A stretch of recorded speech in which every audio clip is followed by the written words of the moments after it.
Welcome back after the break. Corona की बदलती हुई सूरत हाल और यकीनन उसके बाद ही लिए जाएंगे पॉलिसी स्टेप्स, इसके हवाले से कासिम सुमरो साहब से हमारा राब्ता हो गया है। सिंध की सूरत हाल पर नजर डालते हैं। बहुत शुक्रिया कासिम साहब यहाँ मौजूद होने के लिए। आपसे पहले हमारी गुफ्तगू हो रही थी डॉक्टर फैसल सुल्तान से।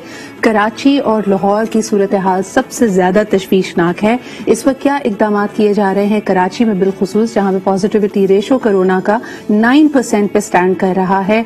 क्या सोचा जा रहा है? कुछ इलाकों से माइक्रो लॉकडाउन की भी खबरें आ रही हैं, जरा हमें इस बारे में ब्रीफ कीजिए। बिस्मिल्लाहिर्रहमानिर्रहीम।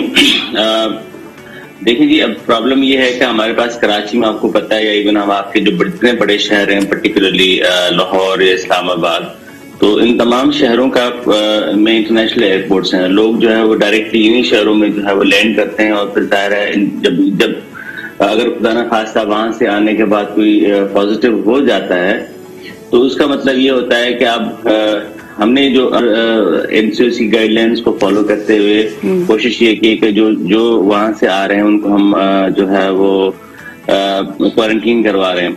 लेकिन द प्रॉब्लम इज कि क्वारंटीन लोग कर रहे हैं, लेकिन उसके बावजूद भी जो लोग हैं वो इस बात पे एहतियात नहीं कर रहे।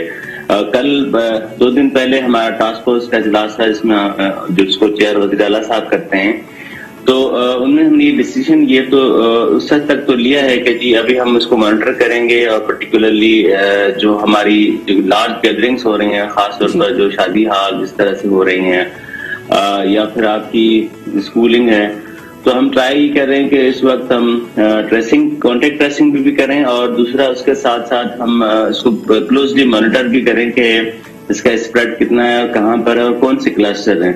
अगर आपको याद हो, 3-4 दिन पहले हमने एक एरिया जो है गुलशन इकबाल का, वहां पर हम माइक्रो स्मार्ट लॉकडाउन भी लगाया है। इसका मतलब ये है कि कम्युनिटी स्प्रेड तो ओमिक्रॉन का हो गया है। अब हमें और आपको दोबारा से जो है वो ये जो हमारे अंदर एक आ गया था कि जी चलो कोई नहीं है, हम वैक्सीन लगवा ली है, और लेकिन हमें एहतियात करनी है और हम एहतियात के साथ ही जो है वो आगे चलेंगे। बिल्कुल डॉक्टर साहब, इस वक्त जो सबसे ज्यादा बड़ी खबर हमारे सामने आ रही है वो यही है कि 50% ऑफ द केसेस जो रिपोर्ट हो रहे हैं वो ओमिक्रॉन के हैं।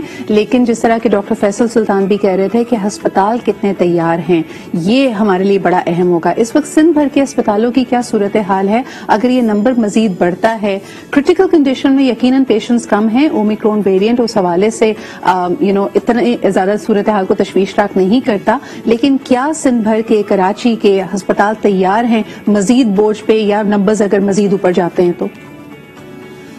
देखिए जी, हमने पहले भी सिंध में जितने भी जो हमारे बड़े शहर हैं, कराची है, हैदराबाद हो, सक्खर, लारकाना, हर जगह पर हमारे सेंटर वेंटिलेटर फैसिलिटी, जहाँ पर हमें जो आईसीयू फैसिलिटी चाहिए वो तमाम की तमाम अवेलेबल हैं। और हमने उस वक्त भी उस तमाम सर्च को कैटर किया था, लेकिन हम नहीं चाहते कि लोग जो है वो खुदा न खास्ता दोबारा हॉस्पिटलों का रुख करें, तो इस एहतियात जो है वो उससे बेहतर है। तो इसलिए अस्पतालों का मसला नहीं है, बेड्स का इशू नहीं है, इशू सबसे ज्यादा जो है अब 2-3 साल में हम दाखिल हो रहे हैं इस कोविड की वजह से। तो हम चाहते हैं कि लोग अब थोड़ा सा अपने आप को भी डिसिप्लिन करें, सीख भी लें। अब सीखा, वो अब सबने सीखा हुआ है, अब तो समझ लें कि जी जो है सिर्फ अगर एक मास्क हम पहनते हैं या हम थोड़ा सा अपने आप को क्राउड से बचाते हैं तो आई बिलीव कि हमें हॉस्पिटल जाने की जरूरत नहीं पड़ेगी। और सबसे इम्पोर्टेंट है कि वैक्सीन लगवाना है। बिल्कुल कासिम साहब, मैं वैक्सीन पे ही आना चाही थी। मुझे बताइए कि जब बार बार स्ट्रेस किया जा रहा है कि बूस्टर शॉट्स भी अवेलेबल हैं, बल्कि यहाँ पे एनसीओसी, तमाम सूबाई हुकूमत, खुसूसन अगर सिंध की हुकूमत की बात की जाए तो आप लोग तारीफ के मुस्तहक हैं कि कितना ये आसान प्रोसेस है। मैं बार बार लोगों से शेयर करती हूँ कि मैं जब अपने पेरेंट्स को भी लेके गई, I think it literally took about 10 minutes. आप अपना शनाख्ती कार्ड लेकर और अपना मौजूदा वैक्सीनेशन सर्टिफिकेट लेके जाइए। आप अहल हैं, अगर आपकी उम्र 30 साल से ज्यादा है, 12 साल से ज्यादा है, आपका इम्यून सिस्टम कॉम्प्रोमाइज्ड है, आपकी वैक्सीनेशन को हुए हुए 6 माह हो गए हैं, तो आपको हुकूमत सिंध की तरफ से, हुकूमत पाकिस्तान की तरफ से ये फ्री बूस्टर शॉट लगेगा, जो कि फाइजर, मॉडर्ना, साइनोफार्म, इन तमाम वैक्सीन के लिए अवेलेबल है। मुझे ये बताइए कि क्या इसमें भी आप तेजी देख रहे हैं, क्योंकि बार बार हम भी बात कर रहे हैं, आप लोग भी इस पे स्ट्रेस कर रहे हैं, एनसीओसी की तरफ से भी इस पे बार बार स्ट्रेस किया जा रहा है, क्या वैक्सीनेशन के अमल में क्या लोगों का रुझान बढ़ा है, इसमें तेजी आई है? देखिए जी, वैक्सीन जो है ना वो किसी सूरत में भी किसी को इन्फेक्ट होने से नहीं रोक सकती। वैक्सीन जो है ना वो आपका बचा हुआ है, आपकी जो इम्यूनिटी रिस्पॉन्स है उसको स्ट्रेंथन करती है, ताकि खुदा ना खास्ता आप किसी जो है वो बीमारी की शिद्दत में ना जाए। तो लेकिन कंटेजियस तो आप फिर भी जो है वो ये वायरस जो भी शख्स होगा वो स्प्रेड तो कर सकता है, या आप इस स्प्रेड से इन्फेक्ट हो सकते हैं। लेकिन इसलिए कह रहा हूँ कि वैक्सीन लगवाना बहुत ज्यादा जरूरी है, ताकि खुदा न खास्ता आप किसी बीमारी की शिद्दत में जो है वो मुब्तला ना हो जाएं। लेकिन उसके साथ साथ वैक्सीन के साथ साथ एहतियात बहुत ज्यादा जरूरी है इस बीमारी में, और कोई इसका हल नहीं है। यही हल है कि हम एहतियात भी करें और साथ साथ अपने आप को वैक्सीनेट करवाएं। वैक्सीन से आपके पूरे सूबे के हर बड़े अस्पताल सेंटर्स के अंदर अवेलेबल हैं। बूस्टर जिसको एलिजिबल हो गए वो बूस्टर लगवा सकते हैं, और जो नॉर्मल वैक्सीन जिसने अभी तक नहीं लगवाई वो भी आके अपने आप को वैक्सीनेट करवाएं। बिल्कुल सही। कासिम साहब, आखिरी सवाल आपसे करना चाहूंगी। खदशात हैं, डॉक्टर फैसल ने भी कहा कि इस वक्त मुल्क भर की सूरत हाल पे नजर रखी जा रही है, नंबर्स को देखा जा रहा है। आप बताइए कि अस्पतालों के बाद जो दूसरा अहम मामला है वो यकीनन कारोबारी सरगर्मियों का है, स्कूल्स का है। लर्निंग लॉसेस बहुत हुए हैं, अल्लाह अल्लाह करके हम देखते हैं कि स्कूल्स की रूटीन दोबारा डेवलप हुई है, लेकिन इस वक्त आपके नंबर्स क्या कह रहे हैं? क्या सिंध में पॉसिबिलिटी है कि कारोबारी औकात को कम कर दिया जाए या फिर स्कूल्स को दोबारा बंद कर दिया जाए? इस हवाले से हमें कुछ गाइड कीजिए।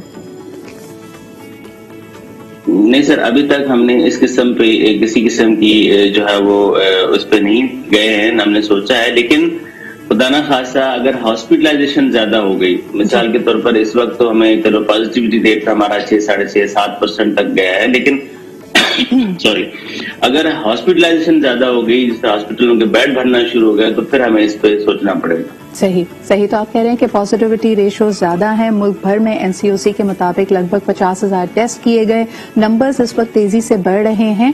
और अगर मैं इसका मुआवजा करती हूँ पड़ोसी ममालिक से, सिर्फ अगर हम 30 दिसंबर को देखते हैं, जो दिल्ली में नंबर्स थे वो 30 गुना बढ़ गए हैं। तो ये एक बड़ी अलार्मिंग सिचुएशन है। ओमिक्रॉन की सबसे तशवीशनाक बात यह है कि इसकी वायरलिटी बहुत ज्यादा है, ये बड़ा तेजी से फैलता है लेकिन ये भी हमारी खामख्याली, अगर हम ये समझें कि जी इसके जो असरात हैं वो इतने ज्यादा तशवीशनाक नहीं हैं, इसका जो इम्पैक्ट होता है क्योंकि हॉस्पिटलाइजेशन नहीं है, सिवेरिटी नहीं है, तो ये आम फ्लू है। ये आम फ्लू नहीं है, आपको बहरहाल एहतियात करनी है। और जिस तरह हम चाहते हैं कि हमारे मामूलात जिंदगी अगर उसी तरह आगे बढ़ते रहें, then we all need to play a very responsible role. हमें अपनी जिम्मेदारी का एहसास होना चाहिए कि अगर मुझे ये जानकर बड़ी तशवीश भी हुई थी कि जितनी शादी की तकरीबात हो रही हैं, बहुत सारे हमारे जानने वाले, यानी हम एक तरफ जो मुंतजमीन हैं, जो ऑर्गेनाइजर्स हैं, इवेंट मैनेजर्स हैं, उनको तो कह रहे हैं कि जी आप एसओपीज फॉलो करें, बट देयर आर टाइम्स जबकि दूल्हा दुल्हन खुद और घर के बहुत सारे लोग कोविड पॉजिटिव हैं, इसके बावजूद people are going ahead and having these ceremonies. इन तकरीबात में सैकड़ों लोग वहां पे मौजूद होते हैं और आप अपने साथ साथ सबको एक तरह से खतरे में डाल रहे हैं। There are so many photographers, makeup artist जो कहते हैं कि जी अगले दिन हमें बताया गया कि दुल्हन या दूल्हा दोनों ही कोविड पॉजिटिव थे। So this is something very alarming. हमें जिम्मेदारी का सबूत देना पड़ेगा। एक छोटा सा ब्रेक लेते वापस आएंगे कुछ सियासी सूरत हाल पे और एक बहुत ही ज्यादा कंट्रोवर्शियल ऑडियो लीक के बारे में बात करेंगे। कल हमने देखा कि दोबारा इसके हवाले से बातचीत हुई और सबसे बड़ी खबर ये थी कि कहा गया कि जी बिलावल भुट्टो जरदारी ने फरवरी में ही मार्च का ऐलान कर दिया। उन्होंने कहा कि it is going to be impossible, कि हमसे तो रुजू ही नहीं किया, हमसे बात नहीं हुई थी 23 मार्च की, हम 27 फरवरी को मज़ार कायद से मार्च का आगाज करेंगे। इस पर बात करनी है जी एक छोटे से ब्रेक के बाद।